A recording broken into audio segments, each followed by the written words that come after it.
আপনারা সবাই কেমন আছেন? আশা করি আল্লাহর অশেষ রহমতে খুব ভালো আছেন। আমিও আলহামদুলিল্লাহ ভালো আছি। তো আজকের রেসিপি গাজরের কেক। তো এই গাজরের কেক বানানোর জন্য আমি প্রথমে একটা বোল নিয়ে নিলাম। এখানে প্রথমে দিয়ে দিব 2টা ডিম। এখন এর সাথে দিয়ে দিব আমি মিষ্টিটা, চিনি দিব, যে যতটুকু মিষ্টি খান অতটুকু দিয়ে নেবেন। আমি দিয়ে দিলাম 3 চামচের মতো দিলাম।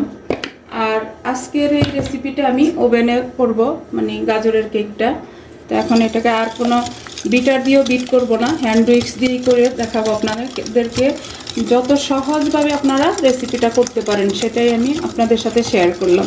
তো প্লিজ আজকের এই রেসিপিটা যদি আপনাদের কাছে একটু ভালো লাগে তাহলে আমার চ্যানেলটাকে সাবস্ক্রাইব করবেন, লাইক করবেন, শেয়ার করবেন এবং কমেন্টস করবেন। এখন এই পর্যায়ে দিয়ে দিব আমি 2 চামচ রেগুলার রান্নার তেল। এখানে আমি বাটারও দিব না, ঘিও দিব না, মানে একেবারে সহজ উপায়ে আজকে কেকটা বানিয়ে আপনাদের সাথে শেয়ার করলাম। আর যারা ফেসবুক পেজ থেকে দেখতেছেন তারা প্লিজ আমার পেজটাকে লাইক, শেয়ার, কমেন্টস করে দিবেন।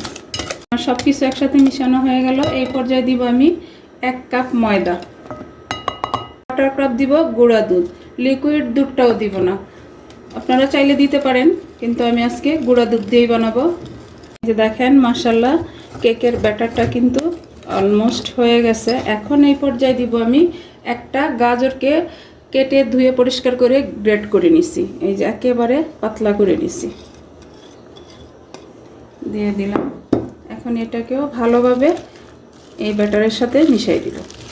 পর্যায়ে দিব আমি 1/2 চামচ বেকিং সোডা আর 1/2 চামচ দিব বেকিং পাউডার দিয়ে এখন আবার একটু মিশিয়ে নিব। এই যে সব কিছু একসাথে মিশানো হয়ে গেল। এখন এই পর্যায়ে আমি 1 পিঞ্চ লবণ দিব। মিষ্টি জিনিসে লবণটা দিতে চেষ্টা করবেন, তখন দেখবেন মিষ্টি জিনিসের টেস্টটা আরও দ্বিগুণ হয়ে যায়। এই যে 1 পিঞ্চ দিয়ে দিলাম। আর অবশ্যই এই গাজর এখন তো অ্যাভেলেবেল পাওয়া যায়, তো গাজর থাকা অবস্থায় কিন্তু আপনারা এই গাজরের কেকটা বানায় দেখতে পারেন। এখন দিব এই যেখানে 10-12টা কাজু বাদাম একটু ভেঙে নিছি, আর 30 থেকে 35টার মতো হবে কিশমিশ দিয়ে দিলাম।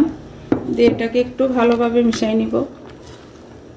একটা মোল্ড নিয়ে নিলাম, আর এখানে আমি আগেই অফ ক্যামেরায় একটু তেল ব্রাশ করে নিছি আর একটা বাটার পেপার বসাই দিছি। এই কাজগুলি যদি আগে করা থাকে তাহলে কিন্তু চটজলদি হয়ে যায়। এখন আমি এই যে কেকের ব্যাটারটা ঢেলে দিব। বিসমিল্লাহির রহমানির রহিম।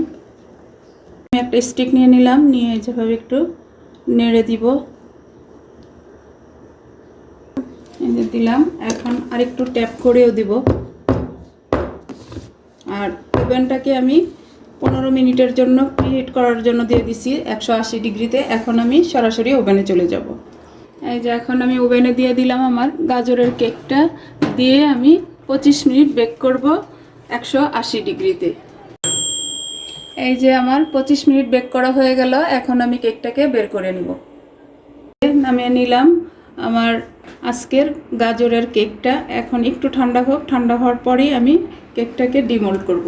এর ফাঁকে আমি 1 চামচ চিনির মধ্যে 1 চামচ পানি দিব, দিয়ে একটু চিনিটাকে গলায় নিব, তারপর এটা আমি কেকের উপর ব্রাশ করে দিব। দেখেন মাশাআল্লাহ একেবারে জুসি লাগতেছে কেকটা।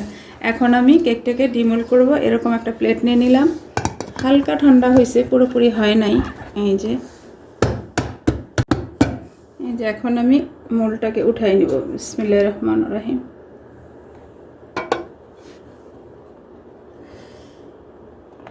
এই যে দেখেন মাশাআল্লাহ কেকটা আমার কত সুন্দর হয়েছে। এখন এর মধ্যে আমি এই যে চিনি পানিটা একটু ব্রাশ করে দিব, তাহলে কেকটা একেবারে সফট হবে। এমনিতেই সফট, আরও সফট হয়ে যাবে।